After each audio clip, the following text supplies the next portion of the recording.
Greetings, all you cooings and Cathies out there, and welcome to Undeclared Bajor.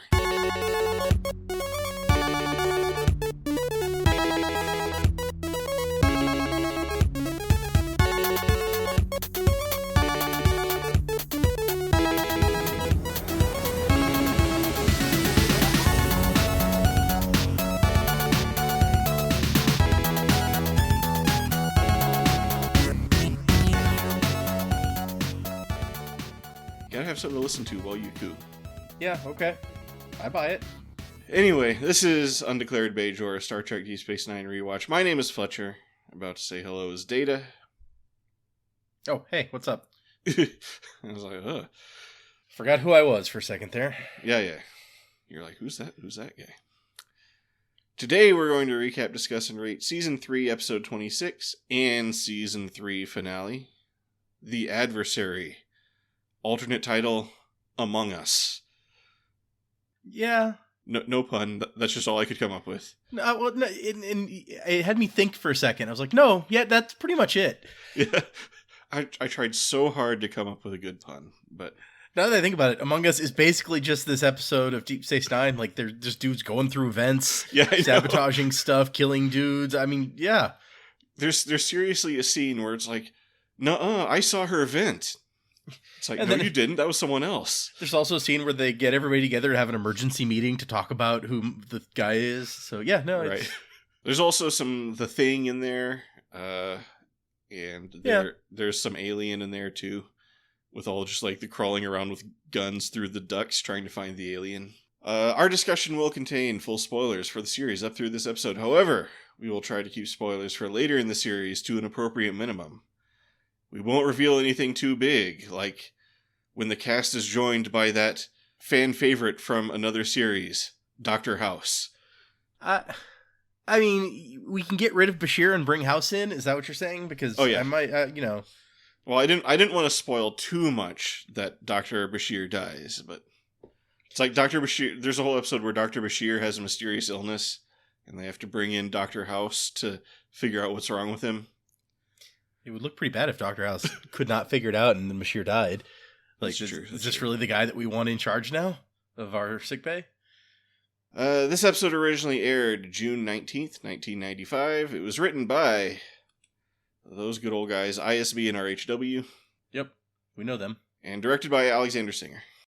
So, even though up to this point, logs on the station have always started with station log, this episode we're starting with Commander's log.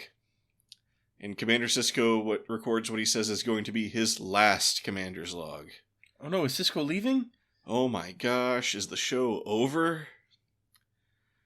Then we get another little fake out where it looks like Jake is about to come out to his dad. But actually, he's just promoting him to captain. Or giving him the thing, I'm sure someone else higher up actually promoted him. But right, yeah, Jake doesn't get to say that. Probably that, like, gold suit admiral guy is the guy who promoted him. He was threatening it, so... That's funny that we had that guy, and then Michael Eddington's complaining that you can't become a captain wearing the gold suit. So it's like... That is funny. I hadn't thought about it. When he said it, I thought, didn't we just see somebody recently? But I'd forgotten who it was that discussion was about. Plus, we've seen plenty of people, like, switch over from gold suit to red suit, so... It happens. And become captains. So, but everybody's happy. Quark serves fancy champagne, which he apparently charges to Dr. Bashir. Sisko allows Jake a really tiny sip, then quickly yanks the glass away. I mean, come on. I got more champagne than that when it was like New Year's and I was like 12 or something. So, yeah, it's like, what do you think is going to happen if he has like a full swallow of champagne? He's going to turn into a drunken maniac. Also present is Ambassador Krasinski or something, who gives the bad news that there's been a coup d'etat on the Zenkethi homeworld. Finally, the long, cruel reign of the Autarch is over. I mean, the Autarch doesn't sound nice, so... True. Based on what little we're given, yes, the Autarch sounds like a not pleasant guy. Or girl. But Starfleet wants Sisko to take the Defiant over to the Zenkethi border and do a little flexing so they remember who's boss. Yep. Like, hey. Don't mess with the Federation. Just because you cooed, don't get any ideas. So they go to the Defiant. Cisco tells O'Brien to get the Defiant battle ready, just in case. I love there's this, like, he's telling him what to do. And then almost as an afterthought, he's like, oh, and then give us a full complement of torpedoes, too. Like, wow, that's a kind of important thing to just remember off the top of your head as you were walking out. I mean, why would you leave without torpedoes? Like, I don't understand. True. Maybe just it's a chore just loading all those torpedoes. I don't know. Then while O'Brien gets to work on that, he hears a noise from somewhere that mildly concerns him. Then we get a tense music sting and cut to intro. So that's our big cliffhanger at the beginning of the episode. Is Chief O'Brien hears a noise. And he's like, eh. So then, beginning his captain's log, Cisco tries to come up with something deep to say, but can't.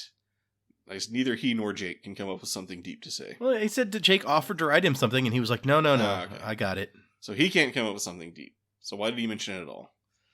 This just comes off to me like those people who think they can sound so smart and clever when they say, insert clever joke here. It's like, no, that's not how it works. I'm not laughing at that. That didn't make me laugh, and it didn't make me think you were clever. So don't say that. Yeah, Fletcher has spoken. All of you out there. So, come on. I put work into my jokes. You can put work into your jokes too. I'm not saying the work comes out good, but Dax presses Cisco for some juicy Cassidy gossip because, quote, Kira, O'Brien, and Bashir are all dying of curiosity. Everyone wants to know. Right. I think so. I think this is Dax having to maintain her reputation as the gossip queen. So you got to put a lot of work in to keep that title. Yeah, that's probably true. She's like, oh my gosh, like all my normal subscribers or whatever. She's tweeting and right. People are like getting bored of all the old news. People are like, remember when Dax used to have really good, like juicy gossip? What happened? But the crew gather on the bridge and the Defiant gets on its way. In a Jeffries tube or conduit, they interchange the two terms all the time in the episode. O'Brien tinkers with some stuff and then hears another noise. Bum, bum, bum. Two noises. This time it turns out to be Dr. Bashir, who claims to be putting his engineering extension courses to work, connecting his new diagnostic console to the power grid. So apparently plugs just don't exist in Star Trek. Yeah, no, you got to go into the thing and hook it up somehow.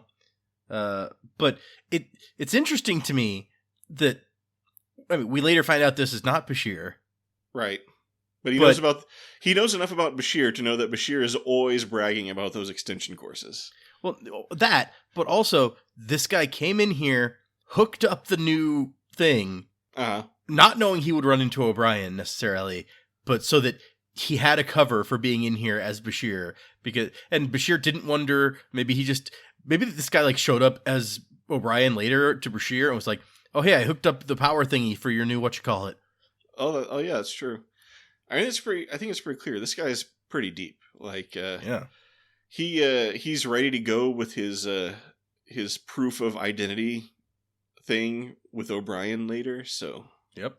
But yeah, O'Brien goes and double checks his work and seems impressed, which I think should have been the first red flag. Because, come on.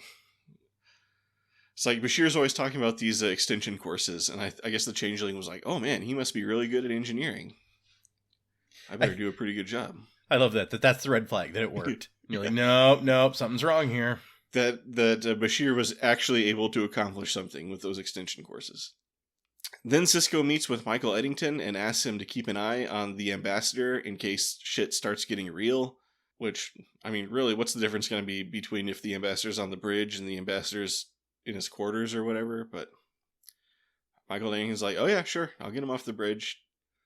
And then he also uses this opportunity to get in some good sucking up time. So yeah, you never have too much of that. Yeah, that's Michael Eddington knows how to play the game. And Cisco's like, yes, suck up more. So as they approach the Sinkethi border, Cisco reminisces about the last Federation Sinkethi War, of which he is apparently a veteran. So yeah, I mean, Federation's fought a lot of wars since, like, this crew has been, like, O'Brien fought the Cardassians, Cisco fought the Tzenkethi. I mean, it's obviously it was a really big deal because we've heard about it so many times before. I'm gonna see if I can find a map that shows like the Zenkethi region. Okay, so there's where the USS Voyager was lost. Oh no, yeah, the Zenkethi's pretty close to, which is weird because I feel like it takes them a while to get there. But according to this map, it's like you got the Badlands, and then the Zenkethi coalition with the capital planet of Zenketh is like slightly bigger than the Badlands. And then on the other side of that, you've got like Starbase 621 and the Hellspawn Nebula. I know that I've seen that somewhere come up, but I don't remember where. That came up in this episode because that's where the other ship was. The nearest Federation ship was that they could contact. Oh yeah, that's a good ways away. And then you got Trills not terribly far away either. So yeah, the Zenkethi don't have that big an area. This is the thing about being the Federation, whereas if you were anybody else, then, you know, you have this big empire or whatever, you wouldn't have these little enclaves of, like, a different empire within your borders. You would have, like, done something about that. But, of course, the Federation's not going to just conquer people because they happen to be within their borders. So they have all of these, like, little groups in there. Okay, so the Zenkethi is totally surrounded by the Federation. I think so, is what I'm getting from this map anyway. Okay. I'm gonna bring up a different map and see. I love maps. That's one of my things, and so I take any opportunity here. Let's see. So yeah, like within Federation borders, you have so many like just non-aligned groups. Let's see. You got the Lycian Alliance or the Lycian Alliance. I think we've heard of them. The Coalition of Medina. All right. Ooh. The Antares Maelstrom. Oh, hey, Khan mentions that. There's Bajoran space over here. This map doesn't seem, at least I'm not seeing Zenketh on here, at least. Well, there's the Badlands, so it must be like in this area. There's the DMZ. I mean, it must be impossible to draw a complete map based on, I'm sure, everything that's like in Star Trek. Like, there's no way you could make one that is totally consistent. Anyway, sorry, you can go on. I got distracted. But yeah, okay. So on their way to the Zenkethi system, this great enemy that we've fought this horrible war against, and another war will totally destabilize the Alpha Quadrant. They get a distress call from Barissa Prime, which I guess is one of the Federation colonies bordering Zenkethi space, indicating that they are under attack from the Zenkethi. But soon it seems like Barissa Prime is destroyed or something. Or something, yeah. Who knows exactly? Sisko can come to only one conclusion. The Federation is at war with the Zenkethi. So Sisko tries to contact a nearby Starfleet ship. That's the one where it's like, oh, it's over past the Hellespont Nebula or whatever. Mm-hmm. But for some reason, communications with the Federation are shut down. So O'Brien and Dax go down to the Jeffries tube and try to find out what's wrong, and they find that there's some sort of weird snake wire thing going through all their systems. It's a very weird, it's like, look at it move slowly to like attach to other stuff. It's creepy, actually. And then when they try to reach in and touch it, it's blocked with force fields, so they can't get rid of it.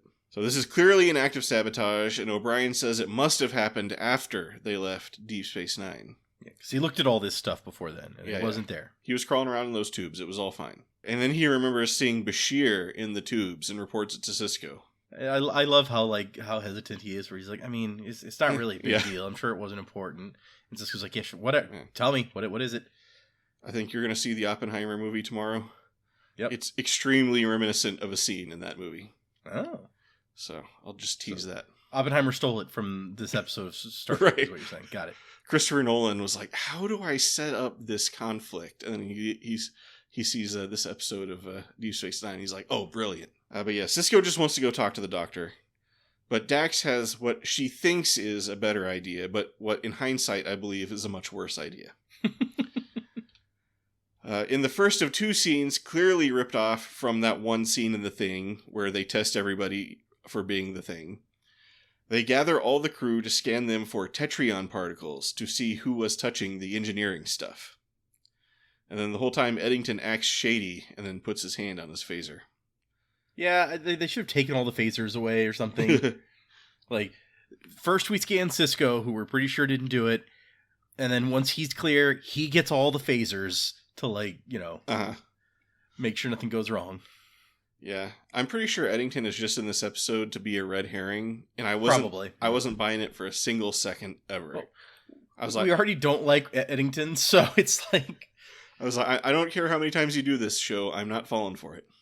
Cisco and Kira are scanned first, and they both come up clean. Then it's time for Dr. Bashir. He's clean too, and at first I thought that Dax's brilliant idea was that this whole Tetrion particle thing was just a ruse.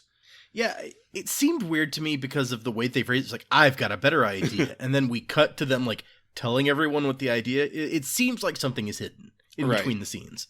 But no, it turns out her idea is actually just, there is a way to detect who was touching the panel, so let's just do that. Well, I mean, and the thing is, they don't know that it's a changeling at this point. Sure, yes. So her plan is a good plan, it seems like. I don't know that it was executed as well as it could have been, but... Yeah. I mean, yeah, definitely for sure they should have taken away phasers. Wouldn't have made a difference in this case, but they should have taken some kind of security precautions. So, O'Brien's relieved. Bashir's like, why are you relieved? And he starts admitting to, getting suspicious when he saw Bashir crawling around the tubes. But Bashir is like, what? I never was in any tube. So clearly, if we would have just talked to Bashir separately, they could have gotten this information on the down low. Then they would have known they had a changeling or something. Right. And they could have formulated a plan to do something. Yeah, they should have like maybe call everyone in one at a time or something. Oh yeah, that would have been smart too. It's like, okay, I'm going to scan you. I'm not going to tell you what I'm scanning you for. But I want you to stand there while I scan you, okay? Yep. And also, it's like Chief O'Brien is going to keep a phaser pointed at you the whole time. Just don't take it personally, okay? Yeah, nothing personal. So yeah, while he's talking about this, it's Ambassador Krasinski's turn to get scanned. And oh no, he's positive.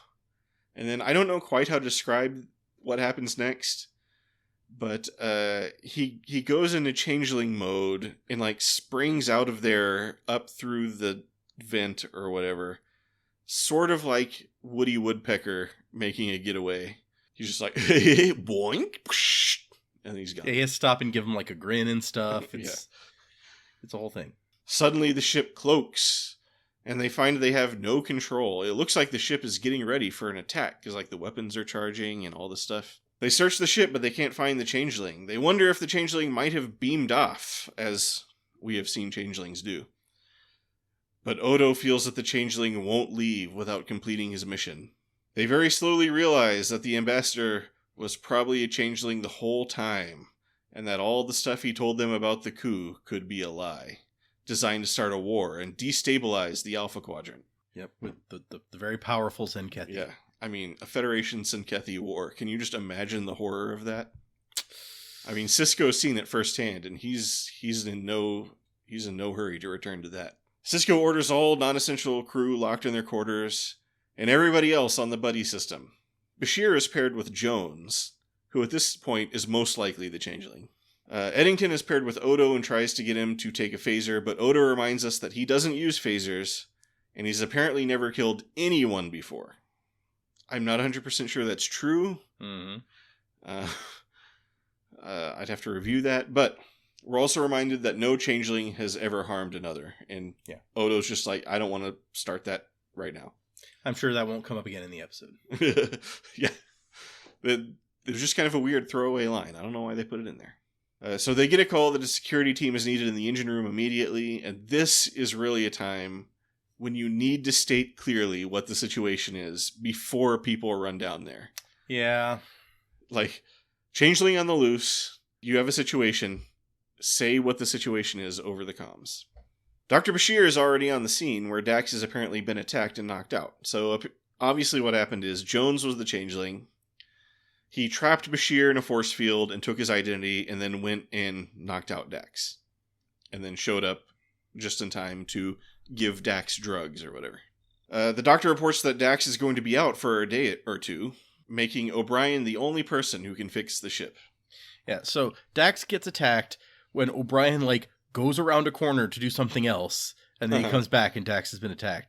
And I'm just like, the whole point was that there was always two of you, so that this wouldn't happen. Why did you do that? They are badly failing at the buddy system throughout this entire episode. Yeah, they really do fail at the buddy system just constantly. And then, and also, it doesn't really make any sense for the Changeling to take out for the Changeling to take out Dax, but then not take out O'Brien, who is now alone. Yeah. I mean, we didn't see exactly what the situation was from the Changeling's point of view. Maybe he just never got the opportunity or something. Or like it would have tipped his hand too much. I don't know. I mean, that's really the thing about this buddy system setup. With two people at a time, if one of them is the Changeling, the other one is going to die. Right. Which it's a bad system, I think. Yeah. I'm kind of worried about what happened to Jones, to be honest. Yeah, that's a good point, actually. He clearly was the Changeling at some point. So Sisko realizes that they're going to have to destroy the Defiant before they wind up starting a war. They give out phaser rifles and buddy up again to go on a Changeling hunt.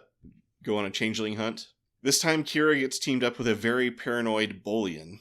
Yeah, this guy's kind of a jerk, but, I gotta give him props. He's at least taking it seriously. Oh, he is 100% taking this seriously. Yeah, you're not wrong. Odo is once again with Eddington, who notes that Odo does not sweat, so they're really close to figuring this problem out. Eddington also asks Odo if he has any special insights about what the Changeling might be doing, but Odo admits he doesn't really understand his people at all.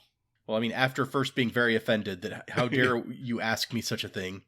I think he's like, it's not really, I don't feel like it's racist. Like, yeah, that's a legitimate question, I think. Yeah, and then he's like, actually I was thinking about it, and I just have no clue. Yeah. Then Sisko and his partner, Ensign Redshirt or whatever, get attacked by the Changeling, and Sisko's partner gets knocked out or killed or something. We never learn his name or hear about him ever again.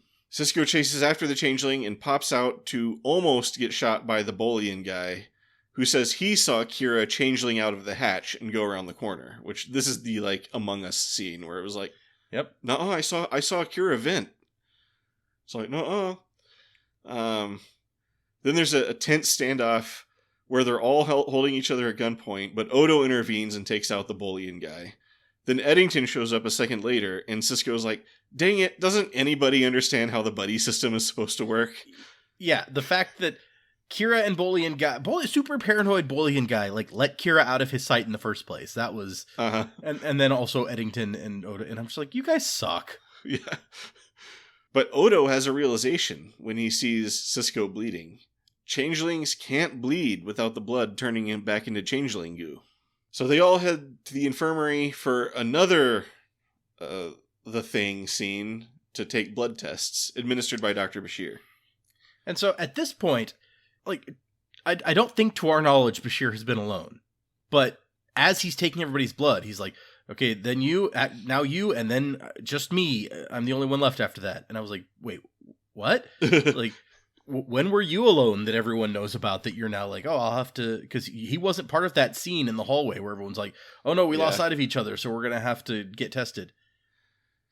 Yeah, and I think there was even a scene, I forget it was before or after he was with Jones and then Jones mysteriously disappeared, where I think it was when they took Dax to the infirmary, and then I think Eddington or Odo or someone was even cautious enough to make sure that somebody stayed behind with Bashir.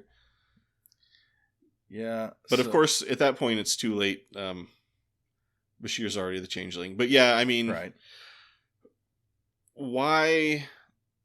I guess the reason Bashir in their thinking needs to be there is because he's the only one who can do the blood tests or whatever. Well, see, and that's the thing. It's like, I understood the scene when, as far as we knew, there wasn't an opportunity for Bashir to have become the changeling. But then when he's like, okay, after this, just me left, I was like, wait, so you guys think that there's a chance Bashir might be the changeling, but right. You're letting him be the one to handle all the samples. Really? That's what we're going with. All right. Well, I mean, it just might be, they don't suspect him, but as long as he's here, we might as well do a changeling test. There's no reason not to. Yeah. So. And it would be a weird argument to make this like only Bashir can do the thing where you take a little bit of somebody's blood out and then shake it. Well, he's the one who has the hypo sprays or hypo suckers or whatever these things are. Yeah. So somebody else could be like, hey, here, let me, the person who is known not to be a changeling, use the hypo sucker. Right. It's not like it's complicated. You stick it on somebody and you push the button. Yeah. But yeah, when it gets to Eddington, Bashir does a little switcheroo with the vials, and then Eddington seems to fail the test. They're about to lock Eddington up when, luckily, suddenly a door opens up and we see the real Bashir trapped behind a force field. I don't know if that was the best placement of where you should have trapped Bashir. Also, you really shouldn't have left him alive. There was no reason to do that. Well, I think this is a standing changeling procedure where you always try to leave the guy alive just in case you need something out of him or something. I feel like in earlier episodes we've established this also. Yeah, could be. But then when they see that the guy we thought was Bashir escapes through the vents again. So maybe they should have done something to see if they could keep that from happening, or something. Yeah, have one team just go through the ship and close all the vents. But just minutes away from the Tsinkethi border, they head back to the bridge and set up the auto-destruct sequence, which luckily isn't locked out by the tube monster virus thing. I guess that's on a separate system, just for this type of emergency. Also, luckily O'Brien may have a way to take down the force fields, but they might lose their own force fields too. But Sisko's like, well, we're about to blow up the whole ship, so sure, give it a shot. You can't make the situation worse. Go ahead. As they set it up, and O'Brien warns his assistant to keep clear of the warp core when the force fields go down, because it's going to get hot. Odo goos in through a vent and says he lost the changeling in the conduits. Then another Odo goos in through another vent. Odo number 2 tries to prove his identity by reminding O'Brien about bringing lamb stew on his last kayaking trip. But Odo number 1 adds that he forgot a fork, and points out that anybody could have known that.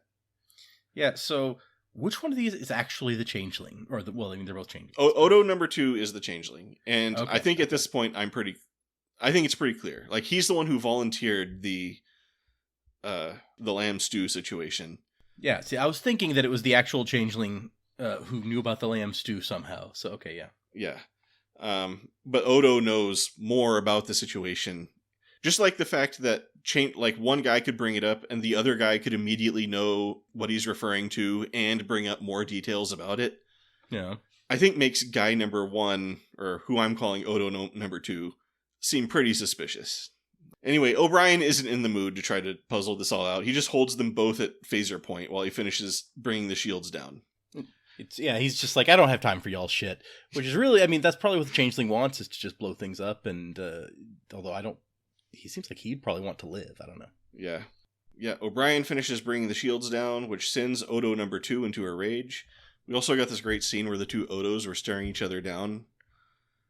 And I think René Auberjonois was totally playing that, like, knowing which was which and all that stuff. I thought it was...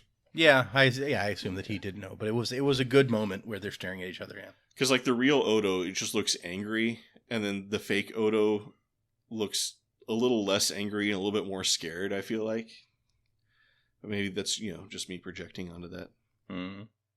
Could be. So yeah, the changeling reveals his true changeling form, or just a different changeling form, or whatever. I think he's the same actor who played the ambassador, right? Just changeling up. I didn't. Hold on. Now we're gonna look at the cast list here, because I didn't. If that's true, I did not notice it. In my headcanon, what he was doing was he's just used to being the ambassador, but he figures the jig is up, so there's no reason to like be a perfect copy of the ambassador. So he just kind of like does a lazy version. I don't know. I don't think it lists somebody as in the list as changeling, so maybe that is. Yeah, nobody's listed as the changeling, so maybe you're right. I'm pretty sure it's just Krasinski in some changeling makeup. But yeah, then the changeling does some sort of goo punch into Odo's stomach and tells him to come with him. But Odo does a counter goo attack and then throws the changeling against the warp core, which we learned was like unprotected and hot or whatever. So the changeling does not react well to this, and then he whispers something into Odo's ear before turning into a pile of ash. Yeah, and so in relation to this section, Kenneth Marshall, who is like is Eddington, the actor, he was talking about how like the scene with all this morphing is technically this is one of the most interesting shows that he's done. So I guess that this includes, he wasn't even in this scene, but this one and the previous one that he was in where they do the thing. But he's like, I got to watch them do these morph sequences, and I haven't seen them do the actual special effects, but they have to be shot 3 different ways on the set. And in the last shot, everyone tiptoes off the set so as not to disturb anything even a fraction of an inch. Nice. So I guess it takes triple passes for these changeling gooeyfying scenes. Yeah. Is this the first time we've seen engineering on the Defiant? I feel like we may have seen it the first time the Defiant showed up, but I don't remember for sure. Because one of my notes is we see a lot of the Defiant in this episode. It's true. It might be the most we've ever seen of the Defiant.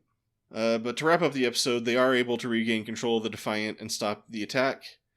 They go home and reveal that the real Ambassador Krasinski disappeared on vacation to Ryza. That Senkethi coup was never real, so the Autarch his brutal reign continues. And then Odo reveals the changeling's last words, which are, "You're too late. We're everywhere." The end. It's a very dramatic ending, maybe on par with, The Thing or whatever. So I really like that part. Did we talk about at the beginning the title? I don't remember whether or not we discussed that. Oh yeah. Yeah, we didn't talk about the title, but my feeling is it's a little vague. It is a little generic, I agree, but it came up because I was looking through the notes on here, and the working title of the episode was Flashpoint, which what? I don't know that that's any better, but it may in fact be worse, which would explain why they didn't use it. But yeah, are they trying to say this is like a flashpoint in the hostilities with the Dominion or something? Yeah, maybe. Isn't Flashpoint the point when like something gets so hot it catches on fire? Yes, I think that is correct. Okay, so it's also the name of the DC Flash thing where Flash goes back in time or whatever. So you think that breaks reality? You think that's what they intended? Yeah, I think Flash was in this episode. We just didn't see him. He was moving so fast. It's like, can Odo vibrate his particles so fast that he goes back in time? In regards to the ending, originally they wanted to do a cliffhanger for the end of the season about changelings on Earth. And so the story would introduce Joseph Sisko and take place in Starfleet headquarters. And the end would revolve around Ben Sisko saying that the Founders had infiltrated the very heart of... And that was the end of the show. So, for reasons still unknown, Paramount nixed the idea, saying they did not want a cliffhanger. Huh. So the writers changed up the direction they were going. Sure. So it was going to end before... so he was going to say they've infiltrated to the heart of... And then it was just going to smash cut? That's the way it sounds here, yeah. As if we don't know what he was about to say. Okay. They've infiltrated to the heart of the New Orleans haute cuisine scene. So, oh no. Every major chef is now all the chefs. Oh no, not all the chefs. So I don't think I realized. Okay, so The Thing is an adaptation of a novel or short story rather called Who Goes There? Right. The Thing has such a complex history. I don't even know because there's the 50s Thing and there's the John Carpenter The Thing. Mm-hmm. But the 50s The Thing is not based on that novel, or it was supposed to be based on that novel, but then it didn't. I don't know the whole story. Oh, okay, hold on. So here it says, the writers do not cite the original story or Carpenter's film as their primary inspiration for this episode, but rather The Thing from Another World, Christian Nyby's 1951 adaptation of the same story, which omitted the element of a shape-shifting enemy. Yeah. So, okay. Yeah, because I have seen the 50s one a long time ago when I was a kid. And all I remember is it was a vegetable monster that they had to fight. Okay.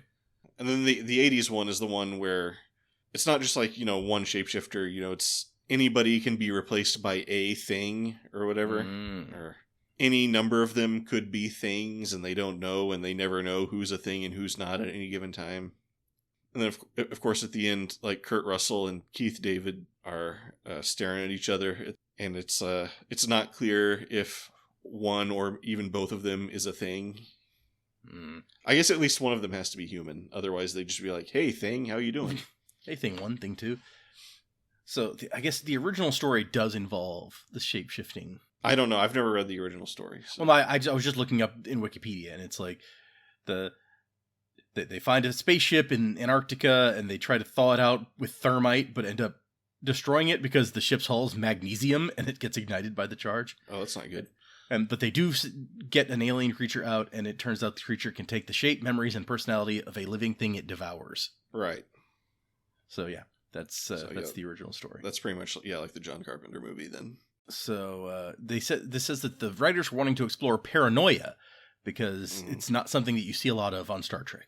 Again, that is like the major theme of the thing, but yeah. They kind of explored some paranoia. That bullying guy was pretty paranoid. Michael Eddington was deliberately set up as a red herring in this episode. Oh my gosh. Who would have thought? At this point, I feel like in the writer's room, they're always like, "Oh, who's that guy? Michael Eddington." So it says the way that the actor had portrayed the character had always implied some kind of underlying threat, so they decided to use that to their advantage. Indeed, after the episode aired, the word on the internet was that Eddington was a changeling infiltrator, and that was obviously going to have a bearing on the upcoming season. Upon hearing this, the writers decided they would never make Eddington a changeling. Here's a spoiler. Just to spite the people on the internet. Yeah, take that, internet. This is early days of the internet, so right. There wasn't as big a community to be arguing in every direction. 94, 95, I think like everybody was still on like AOL and CompuServe and stuff back then. Right. And like dialing directly into message boards and stuff. A weird thing about this episode that I will note is I've talked about before, on the original run of Deep Space Nine, I wasn't like a sitting there every day or every week catching the new episode. Right. I saw like bits and pieces of the episodes. I don't think I ever went into this episode not knowing what was up with Krasinski, because in the Star Trek customizable card game that we played, there was like the Krasinski founder card. And so I knew that he was a founder, a shapeshifter, before I saw this episode the first time, I think. So it wasn't as interesting for me in that way, I guess. But I mean, it's so formulaic, where it's like they brought in one shady seeming guy and one really nice seeming guy. Mm-hmm. And it's like, oh man, I wonder which one's going to turn out to be the changeling. And then he even gives himself away. He's like, wait, so if you scan us, we'll still have like particles on us? Should have just been like, oh, I don't know what you guys are talking about. Whatever. Should have been like, no, you won't have any particles on you. We're just going to scan you. Right. Once again, they did not handle that situation well. And of course, it's one of those things where you can't just use the internal sensors. You have to walk up with a thingy and scan a dude. Right, obviously. Well, at this point, were they locked out of the ship already? Or oh, yeah. That makes sense. They're locked out of everything but the self-destruct sequence. So Ronald D. Moore is quoted about this episode saying, "It really appeared to me on this sort of appealed to me on this sort of visceral John Wayne level, because there's a monster on the ship. We're going to hunt it down and kill it. We're not going to negotiate with it. We're not going to worry about whether it's sentient. We're not going to play any of the usual Star Trek games. We're just finding and killing the monster." Right. There's something very pure about that show, he says. And that's kind of where it becomes kind of Alien for me, because there's that part in Alien when they're like, okay, look, we need to rig up some weapons and just find this alien and get rid of it, because it's annoying. It's annoyingly running through our ducts all the time and dropping out and killing people. Oh, I missed this note earlier. I'd seen that this is the first appearance of the mess hall set, but it is the first appearance of the Defiant's main engineering set. Oh, okay. That mess hall wasn't really much of a set, but because I was looking at this room, I was like, what is this room? Is this supposed to be like a mess hall or a cafeteria or something? But it looks like there's only like one table in here. At first I was like, is this like the captain's ready room? And then they have the USS Defiant mugs too. Yeah, you gotta have those. How else would you know what ship you're on? Yep. This is According to the Deep Space Nine companion, the rifles used in this episode are the first rifles ever seen in Star Trek, which actually have a trigger. Huh. I was looking at those rifles. I was like, have we ever seen so many phaser rifles all in the same place at the same time? Yeah, probably not. Did the props department had to rig up a bunch of new ones? Like, First Contact is the one that sticks out in my mind, is like, here's a bunch of guns, a bunch of rifles for the first time. But they had like their own design of phaser rifles in that movie. Yeah. Sisko was in the trailer, the teaser for the episode, getting promoted to captain, but the credits still credit him as Commander Sisko. I guess you didn't want to spoil it for somebody who hasn't seen that. I guess he's a commander at the very, very beginning. Yeah, right, for like 5 seconds. This episode marks the last time Alexander Siddig is credited as Siddig El Fadil as an actor. However, as a director, he is credited that way in one more episode. Huh. So he's like, I want that to be my director name. I mean, yeah, why not? Why not mix it up a bit? Yeah. Okay, so Bolian guy, I was seeing what else he'd been in. He was in the first episode of Babylon 5, and he also guest starred in an episode of The X-Files. Oh, but not as Bolian guy. No, presumably not as Bolian guy in either of those things. Okay. He is in 2 episodes of The X-Files, actually. Nothing Important Happened Today, and Nothing Important Happened Today Part 2. As Dr. Nordlinger. What season were those in? I don't remember those. Season 9. Okay. That's the Doggett, that explains it. That's the Doggett and Reyes season or whatever. Yeah, who wants that?